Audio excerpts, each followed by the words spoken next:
Assalomu alaykum aziz kitobsevar do'stlar. Toshkent tumani axborot kutubxona markazi siz aziz do'stlarga eng sara kitoblarni tavsiya etishda davom etadi. Bugun sizlarga tavsiya qilmoqchi bo'lgan kitobimiz Jadid adabiyot namoyandalaridan Usmon Nosir kitobini o'qib eshittiradi. Marhamat.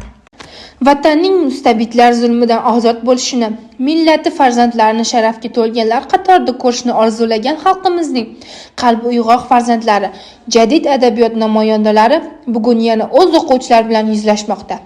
Xalq ma'naviyatini boyitish yo'lida olib borilgan kurashlar, milliy matbuot, adabiyot va teatrning odamlar tafakkurini oshirishdagi ahamiyati haqida asarlarda kuyunib yozgan, bu borada fidoyilik ko'rsatgan. Alal oqibat qatag'onga uchraganlar haqida so'z borarkan, Abdulla Qodiriy, Abdurauf Fitrat, Abdulhamid Cho'lpon, Abdulla Avloniy, Mahmudxo'ja Behbudiy, Munavvar qori Abdurashidxonov, Usmon Nosir, Is'hoqxon Ibrat siymolari ko'z oldimda gavdalanadi.